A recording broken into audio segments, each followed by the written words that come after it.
নমস্কার, মহুয়া বার্তা ইউটিউব চ্যানেলে মহাভারতের দ্বিতীয় পর্বে আপনাদের স্বাগত জানাই।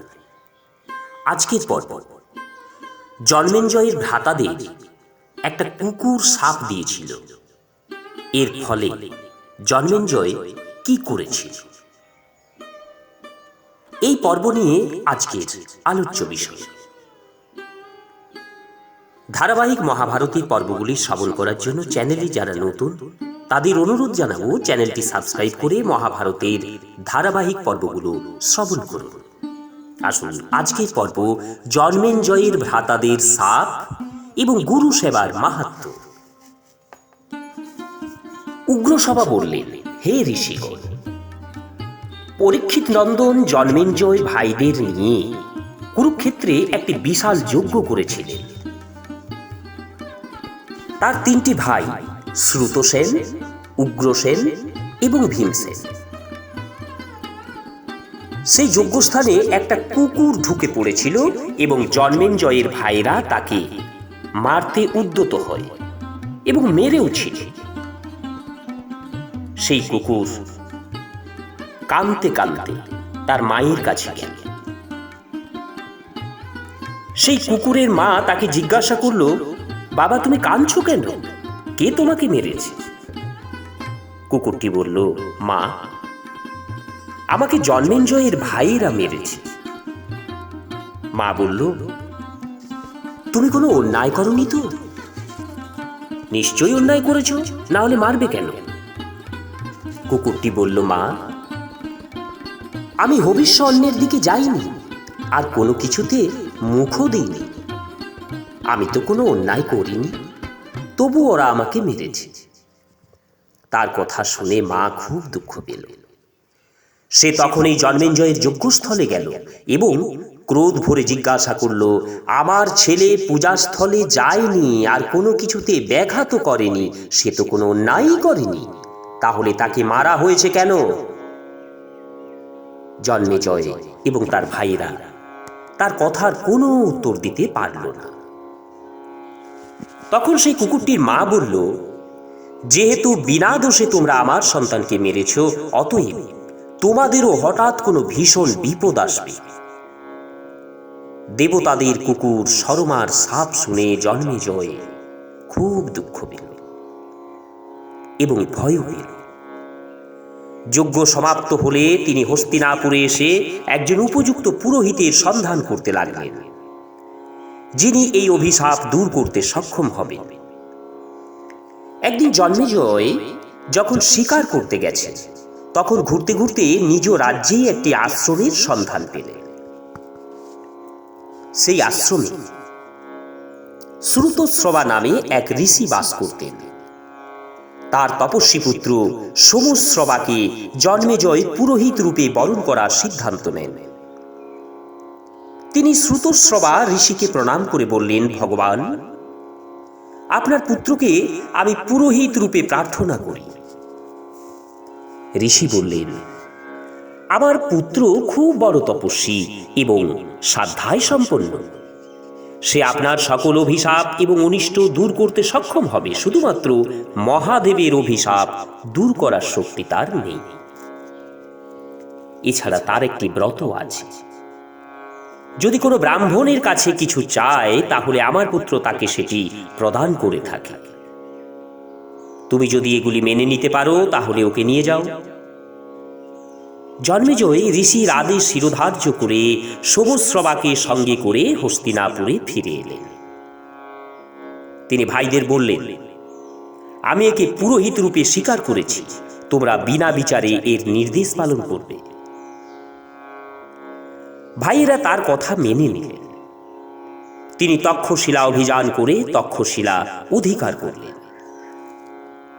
সেই সময় সেখানে আয়োধধম্য নামে এক ঋষি বাস করতেন। তার তিনজন প্রধান শিষ্য ছিলেন, আরুণি, উপমন্যু এবং বেদ। আরুণি ছিলেন পাঞ্চাল দেশের। তিনি একদিন আরুণিকে খেতে বাঁধ বাঁধতে বললেন। গুরুর আদেশে আরুণি খেতে গিয়ে বাঁধ দেবার চেষ্টা করতে লাগলেন। কিন্তু অনেক চেষ্টা করেও তিনি বাঁধ দিতে পারলেন না। পরিশ্রান্ত হয়ে অনন্য পায় দেখে তিনি নিজেই বাঁধের জায়গায় শুয়ে পড়লেন। তার ফলে ক্ষেতে জল ঢোকা বন্ধ হল। কিছু সময় পরে আয়োধ্যম্য তার শিষ্যদের কাছে আরুণীর খোঁজ করলেন যে আরুণী কোথায়। সমস্ত শিষ্যকে জিজ্ঞাসা করলেন। তারা জানালো, আপনি তো তাকে বান দেওয়ার জন্য খেতে পাঠিয়েছেন। আচার্য শিষ্যদের বললেন, চল আমরাও সেখানে যাই, দেখি আরুণী কি করছে। খেতে গিয়ে আচার্য ডাকতে লাগলেন, আরুণী, আরুণী, তুমি কোথায়? এখানে এসো পুত্র। আচার্যের গলা শুনে আরুণী বাঁধের জায়গা থেকে উঠে এসে বললেন, ভগবান, আমি এখানেই ছিলাম। খেতে জল ভর্তি হয়ে যাচ্ছিল, আমি অনেক চেষ্টা করেও সেই জল আটকাতে পারিনি। তাই বাঁধের মুখে যেখান দিয়ে জল ঢুকছিল আমি সেখানে জল বন্ধ করার জন্য শুয়েছিলাম। আপনার ডাক শুনে বাঁধ থেকে উঠে এসেছি। আমার প্রণাম নিন গুরুদেব। আদেশ করুন, আমি আপনার কি সেবা করতে পারি? আচার্য বললেন, পুত্র, তুমি ক্ষেতের বাঁধ উদ্দোলন করে ভেঙে চুরে উঠে এসেছ, তাই আজ থেকে তোমার নাম হবে উদ্দালক। পরে কৃপা পরবশ হয়ে বললেন, পুত্র, তুমি আমার আদেশ পালন করেছ, তোমার মঙ্গল হোক। সমস্ত বেদ এবং ধর্মশাস্ত্রে তুমি পারঙ্গম হবে। আচার্যের আশীর্বাদ লাভ করে উদ্দালক নিজ অভীষ্ট স্থানে গমন করলেন। আয়োধ্যম্যের অপর শিষ্যের নাম ছিল কি? উপমন্যু। আচার্য তাকে গরুগুলি দেখাশোনা করতে পাঠালেন। আচার্যের আদেশে তিনি গোপালন করতে লাগলেন। সারাদিন গরু দেখাশোনা করে সন্ধ্যায় আশ্রমে এসে উপমন্যু আচার্যকে প্রণাম করলেন। আচার্য তাকে জিজ্ঞাসা করলেন, পুত্র, তোমাকে বেশ হৃষ্টপুষ্ট দেখাচ্ছে, তুমি খাওয়া দাওয়া কি করে করছো? উপমন্যু বললেন, প্রভু, আমি ভিক্ষা দ্বারা ক্ষুধা নিরসন করি। আচার্য বললেন, পুত্র, আমাকে নিবেদন না করে তোমার ভিক্ষান্ন তো গ্রহণ করা উচিত নয়। তিনি আচার্যের কথা মেনে নিলেন। তখন থেকে উপমন্যু ভিক্ষা নিয়ে আচার্যকে নিবেদন করতেন এবং আচার্য সমস্ত ভিক্ষাদ্রব্য নিয়ে রেখে দিতেন। উপমন্যু প্রত্যহ গরুর দেখাশোনা করে সন্ধ্যার সময় গুরুগৃহে ফিরে আসতেন এবং আচার্যকে প্রণাম করতেন। একদিন আচার্য বললেন, পুত্র, আমি তোমার সমস্ত ভিক্ষাদ্রব্য নিয়ে নিই, এখন তুমি কি খাও দাও? উপমন্যু বললেন, ভগবান, আমি প্রথমে ভিক্ষা করে যা পাই তা আপনাকে নিবেদন করি, পরে আবার ভিক্ষা করে তাই গ্রহণ করি। আচার্য বললেন, অন্তেবাসীদের অর্থাৎ যারা গুরুগৃহে থাকে সেই ব্রহ্মচারীদের অন্তেবাসী বলা হয়। সেই অন্তেবাসীদের এমন করা ঠিক নয়। তুমি অন্য ভিক্ষার্থীদের জীবিকাতে বাধা সৃষ্টি করছো। এছাড়া এতে তোমার লোভ প্রকাশ পাচ্ছে। উপমন্যু গুরুর আদেশ মেনে নিলেন এবং পুনরায় গো পালন করতে লাগলেন। সন্ধ্যাকালে তিনি পুনরায় গুরুগৃহে এলেন এবং তাকে প্রণাম করলেন। আচার্য বললেন, পুত্র উপমন্যু, আমি তোমার সমস্ত ভিক্ষাদ্রব্য নিয়ে নিই, তুমি আর দ্বিতীয়বার ভিক্ষাও করো না, তা সত্ত্বেও তোমাকে তো বেশ স্বাস্থ্যবান দেখাচ্ছে। এখন তুমি কি খাওয়া দাওয়া করো?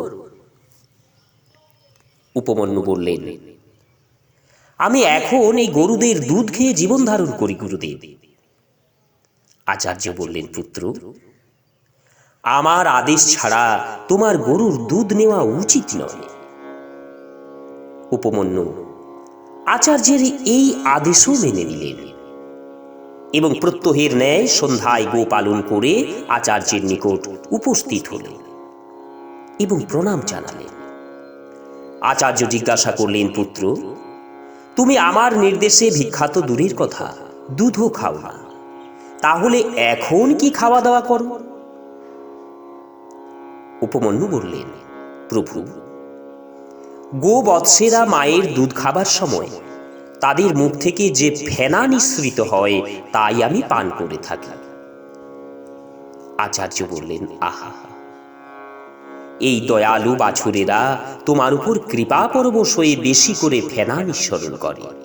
তুমি তো এইভাবে ওদের জীবন ধারণে বাধার সৃষ্টি করছো উপমন্যু। তোমার ফেনা খাওয়া উচিত নয়। শিষ্য আচার্যের নির্দেশ শিরোধার্য করে নিলেন। এখন খাওয়ার সমস্ত পথ বন্ধ হয়ে গেল উপমন্যুর। ক্ষুধায় ব্যাকুল হয়ে একদিন আখের পাতা খেয়ে নিলেন। সেই তীক্ষ্ণ, কটু, রুক্ষ, পচা রসযুক্ত পাতা খেয়ে খেয়ে তার চোখের জ্যোতি নষ্ট হয়ে গেল। অন্ধ হয়ে জঙ্গলে পথ হারিয়ে একদিন উপমন্যু কুয়ায় পড়ে গেলেন। সূর্যাস্ত হয়ে গেল। তখন উপমন্যু আশ্রমে ফিরে এলেন না দেখে আচার্য শিষ্যদের জিজ্ঞাসা করলেন যে উপমন্যু আসেনি তো? শিষ্যেরা উত্তর দিল, প্রভু, ও তো গরু চড়াতে গেছে। আচার্য বললেন, আমি উপমন্যুর খাওয়া দাওয়ার সমস্ত পথ বন্ধ করে দিয়েছি, তাই ও বোধহয় রাগ করেছে, এখনো আসেনি। চল, ওকে খুঁজে নিয়ে আসি। আচার্য শিষ্যদের নিয়ে বনে গেলেন এবং উচ্চৈঃস্বরে ডাকতে লাগলেন, উপমন্যু, তুমি কোথায়? পুত্র উপমন্যু, তুমি কোথায়? এসো এসো পুত্র। আচার্যের গলার স্বর শুনে উপমন্যু চেঁচিয়ে বললেন, আমি এখানে প্রভু, কুয়োতে পড়ে গেছি। আচার্য জিজ্ঞাসা করলেন, তুমি কুয়োর মধ্যে পড়লে কি করে? উপমন্যু বললেন, আখের পাতা খেয়ে খেয়ে আমি অন্ধ হয়ে গেছি গুরুদেব, এই জন্যই আমি কুয়ায় পড়ে গেছি। আচার্য বললেন, তুমি দেবতাদের চিকিৎসক অশ্বিনী কুমার দ্বয়ের স্তুতি করো, তারা তোমার চোখ সারিয়ে দেবে।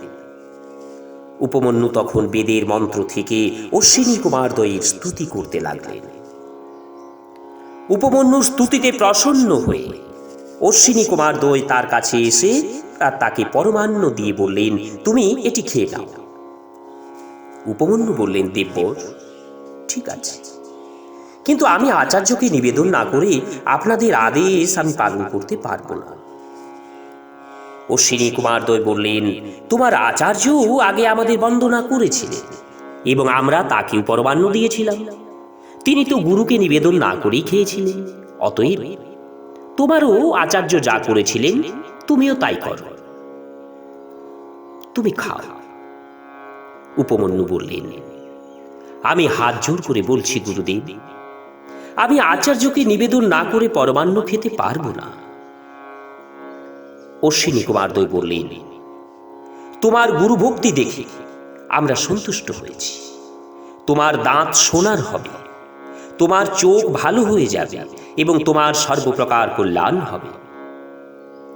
অশ্বিনী কুমার দ্বয়ের নির্দেশ অনুসারে উপমন্যু আচার্যের কাছে গিয়ে তাকে সব কথা জানালেন। আচার্য প্রসন্ন হয়ে বললেন, অশ্বিনী কুমার দ্বয়ের কথা অনুযায়ী তোমার কল্যাণ হবে। সমস্ত বেদ এবং ধর্মশাস্ত্র তোমার স্মৃতিতে স্বতই স্ফুরিত হবে। আয়োধ্যম্যের তৃতীয় শিষ্যের নাম কি ছিল? বেদ। আচার্য তাকে বললেন, পুত্র, তুমি কিছুদিন আমার কাছে থাকো, সেবা শুশ্রূষা করো, তোমার কল্যাণ হবে। তিনি বহুদিন সেখানে থেকে গুরু সেবা করলেন। আচার্য প্রত্যেক দিন তার কাঁধে বলদের মতো ভার চাপিয়ে দিতেন, আর বেদ প্রত্যহ শীত, গ্রীষ্ম, ক্ষুধা, তৃষ্ণা সহ্য করে তার সেবা করতেন। কখনো আচার্যের আদেশ লঙ্ঘন করেননি। বহুদিন এইরকম কষ্ট করায় আচার্য প্রসন্ন হয়ে তাকে কল্যাণকারী এবং সর্বজ্ঞ হওয়ার বর প্রদান করে। ব্রহ্মচর্যাশ্রম থেকে তিনি গৃহস্থাশ্রমে ফিরে এলেন। বেদেরও 3 জন শিষ্য ছিল, কিন্তু তিনি কখনো তাদের কোনো কাজ বা গুরু সেবার জন্য আদেশ করতেন না। কেননা তিনি গুরুগৃহের দুঃখগুলি জানতেন, তাই শিষ্যদের দুঃখ দিতে চাইতেন না।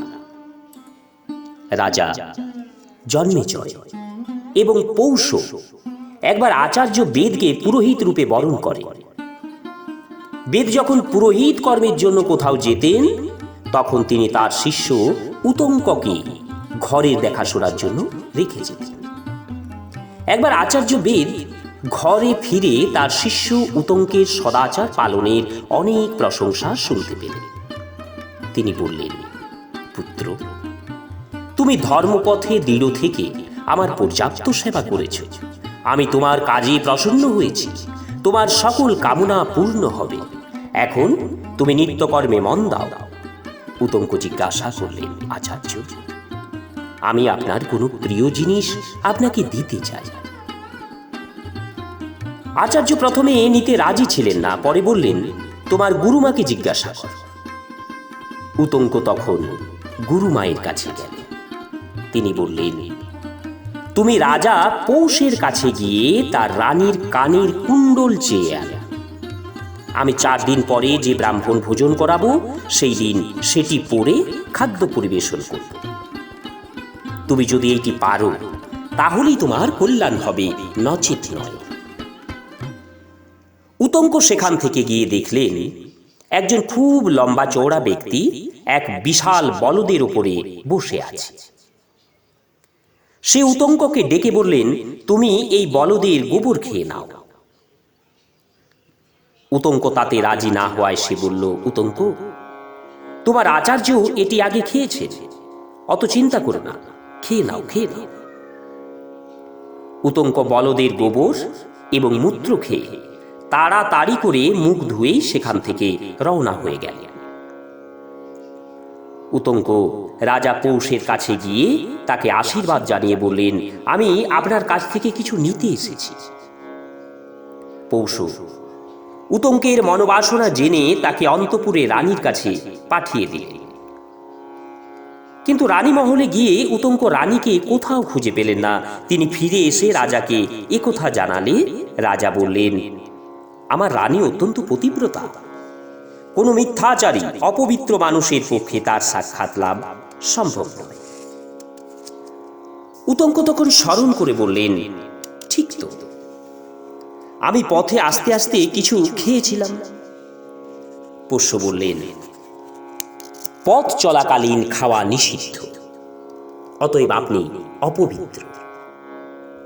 তখন উতঙ্ক পূর্বমুখী হয়ে হাত পা মুখ ধুয়ে 3 বার সম্মুখভাবে আচমন করে 2 বার ভালো করে মুখ ধুলেন।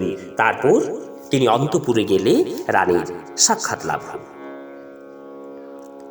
রানী উতঙ্ককে সৎ পাত্র বুঝে তার কর্ণের কুণ্ডল দান করলেন এবং সতর্ক করে দিলেন যে এই কুণ্ডল নাগরাজ তক্ষকেরও খুব পছন্দের।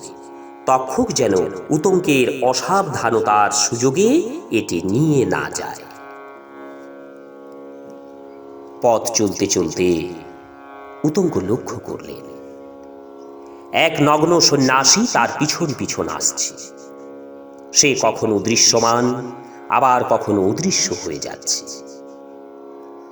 উতঙ্ক একবার কুণ্ডলটি রেখে জল খেতে গেলে সন্ন্যাসী কুণ্ডলটি নিয়ে অদৃশ্য হয়ে গেল। নাগরাজ তক্ষকেই সন্ন্যাসীর বেশ ধারণ করে এসেছিল সেই কর্ণকুণ্ডল নেবার জন্য। উতঙ্ক ইন্দ্রের বর্জ্যের সাহায্যে নাগলোকে পৌঁছলেন। তখন ভীত সন্ত্রস্ত হয়ে তক্ষক তাকে কর্ণের কুণ্ডল ফেরত দিলেন। উতঙ্ক ঠিক সময় মতো গুরু পত্নীর কাছে গিয়ে তাকে কর্ণের কুণ্ডল গুরু দীক্ষা হিসাবে প্রদান করলেন। তারপর আচার্যের আদেশ নিয়ে হস্তিনাপুরে ফিরে এলেন। তিনি তক্ষকের উপরে খুব রেগে গিয়ে প্রতিশোধ নিতে চাইছিলেন। সেই সময় জন্মেজয় তক্ষশিলা জয় করে ফিরে এসেছিলেন। উতঙ্ক বললেন, মহারাজ, তক্ষক আপনার পিতাকে দংশন করেছিল। আপনি তার প্রতিশোধ নেওয়ার জন্য যজ্ঞ শুরু করুন। কশ্যপ আপনার পিতাকে রক্ষা করার জন্য আসছিলেন, কিন্তু তক্ষক তাকে ফিরিয়ে দেন। আপনি এবার সর্পযজ্ঞ শুরু করুন আর তার জ্বলন্ত অগ্নিতে সেই পাপীকে ভস্ম করে দিন। এই দুরাত্মা আমারও কম ক্ষতি করেনি। আপনি সর্পযজ্ঞ করলে আপনার পিতার মৃত্যুর প্রতিশোধ নেওয়া হবে এবং আমিও প্রসন্ন হব। ওম নমঃ ভগবতে বাসুদেবায়। নমস্কার। মহাভারতের দ্বিতীয় পর্ব আজ এই পর্যন্তই। আগামী পর্বে সর্পের জন্ম কিভাবে হয়েছে সেই সর্পের জন্ম বৃত্তান্তের ভিডিও নিয়ে আসছি। ধারাবাহিক মহাভারতের পর্বগুলি শ্রবণ করার জন্য চ্যানেলে যারা নতুন তাদের অনুরোধ জানাবো চ্যানেলটি সাবস্ক্রাইব করুন, সাথে থাকুন এবং মহাভারতের পর্বগুলি শ্রবণ করুন। আজ এই পর্যন্তই। সবাই সুস্থ এবং ভালো থাকুন। নমস্কার, ধন্যবাদ।